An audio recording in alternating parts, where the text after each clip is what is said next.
C'est une batterie de très grande capacité que je vous présente aujourd'hui, puisqu'elle offre 3 fois plus de densité énergétique qu'une batterie classique de 100 ampères-heure. Donc ce que je vous propose, c'est qu'on la découvre ensemble. Donc dans le carton, on retrouve le manuel d'utilisation en anglais et en allemand uniquement, un manuel pour l'utilisation de l'application, on verra ça un petit peu plus tard, une petite fiche de sécurité, ainsi que 2 protections que nous placerons tout à l'heure, vous le verrez, sur les borniers de la batterie. Donc la batterie est plutôt lourde, donc elle est protégée par un carton qui est lui-même assez épais.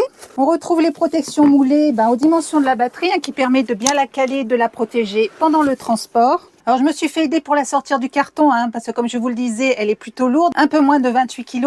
Donc elle mesure 42 cm de longueur pour 21,5 cm de largeur et 26 cm de hauteur. Avant toute chose, choisir une batterie de très grande capacité présente de nombreux avantages. Donc la première chose, bien entendu, c'est l'autonomie prolongée qui permettra à vos appareils de fonctionner beaucoup plus longtemps, puisqu'une batterie de grande capacité peut stocker beaucoup plus d'énergie, ce qui permet aux appareils que l'on va y raccorder de fonctionner beaucoup plus longtemps sans avoir à la recharger. Deuxième point, les batteries de grande capacité maintiennent une tension généralement beaucoup plus stable pendant leur décharge. Troisième point, utiliser une batterie dont la capacité est adaptée ou supérieure à vos besoins réduira automatiquement le nombre de cycles de charge et de décharge et augmentera donc automatiquement la durée de vie de cette batterie. Et enfin, quatrième point, avec une batterie de grosse capacité, il est possible d'y raccorder des appareils plus énergivores ou d'y raccorder plusieurs appareils simultanément. Alors, il s'agit d'une batterie LiFePO4, donc lithium fer phosphate, de chez EcoWorthy. Les batteries LiFePO4 sont beaucoup plus sûres, beaucoup plus stables et surtout beaucoup plus performantes que les batteries classiques plomb acide. Et surtout, autre avantage non négligeable, c'est qu'elles sont beaucoup plus légères et moins encombrantes. Et enfin, contrairement à ce qui se dit, elles sont non toxiques et ont beaucoup moins d'impact sur l'environnement. Ce sont des cellules de grade A qui l'équipent, alors autant dire c'est ce qu'il se fait de mieux sur le marché, ce qui lui permet, selon les données d'EcoWorthy, d'avoir une durée de vie de plus de 10 ans et plus de 15 000 cycles. Donc elle est prévue pour fonctionner en décharge à des températures comprises entre moins 20 et 55 degrés, en charge à des températures comprises entre 0 et 55 degrés. Elle est moulée dans un plastique étanche à la poussière, ce qui vous permettra de l'installer à l'extérieur ou, je pense notamment aux camping-caristes, dans les soutes de votre camping-car non chauffé ou non climatisé. Elle possède un BMS de 200 ampères. Alors un BMS, c'est ce qui permet de contrôler la charge et la décharge et a une capacité de 3840 Wh. Elle est équipée sur le dessus d'un indicateur de niveau de charge, donc de 0 à 100%, et de plusieurs indicateurs d'état de la batterie, couplés à une alarme sonore qui retentira automatiquement en cas de défaut. Bien entendu, elle est protégée contre les surtensions, les sous-tensions, les surintensités, les hautes températures, les courts-circuits, les arrêts à basse température, et j'en oublie, ce qui lui garantit une utilisation très sûre. Il est recommandé d'utiliser un chargeur de 20 ampères pour la recharger ou un chargeur recommandé pour les batteries 12 volts 200 ampères et 12 volts 400 ampères. Il est possible de la recharger gratuitement en utilisant un kit solaire. Et bien entendu, on peut effectuer des montages en série et en parallèle avec un maximum de 4 séries et 4 parallèles. Pour mettre la batterie sous tension, c'est très simple. Un appui court sur le bouton on-off situé au-dessus de la batterie. Elle m'indique que le niveau de charge est de 75% et m'informe qu'il n'y a aucun défaut de fonctionnement. Avant toute chose, je vérifie le voltage de la batterie donc à l'aide d'un multimètre que je règle sur la fonction courant continu. Je mets le moins sur le moins, le plus sur le plus. Et il m'indique que la batterie est à 13,18 volts. Donc tout fonctionne, c'est parfait. Et ce que je vous propose maintenant, c'est de télécharger l'application avant d'aller plus loin. J'ai téléchargé l'application donc via le QR code qui se trouve dans le manuel ici. Je vous rappelle que bien entendu l'application est totalement gratuite. Donc je l'ouvre. Donc voici l'écran d'accueil et j'ajoute la batterie dans l'application.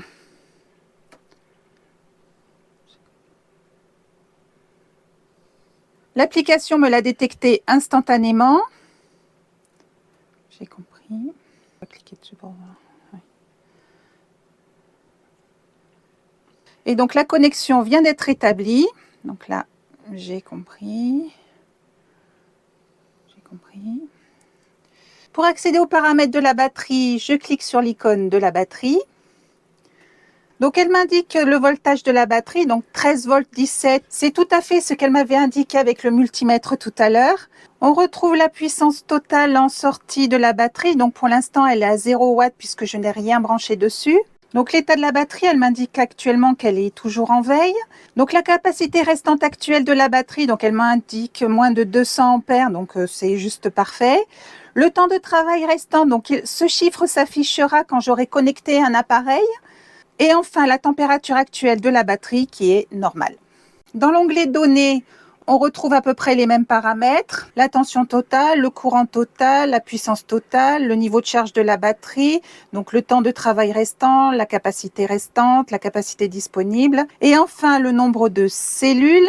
Donc il y a 4 cellules dans cette batterie et donc l'application nous indique la tension de chacune des 4 batteries. Alors ce sont des données très importantes, il en va de la longévité de la batterie.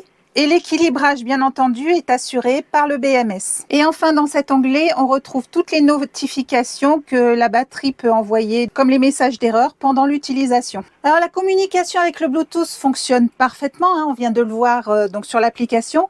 Mais sachez également que le contrôle des paramètres peut s'effectuer via le réseau Wi-Fi. Et toutes les étapes pour y arriver sont parfaitement décrites dans le manuel.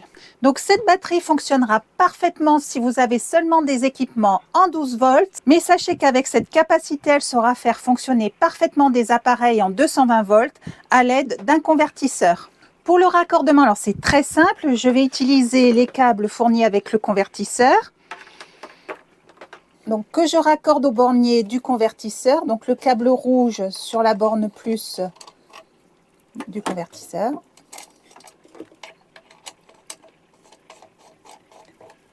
Et le câble moins sur la borne noire.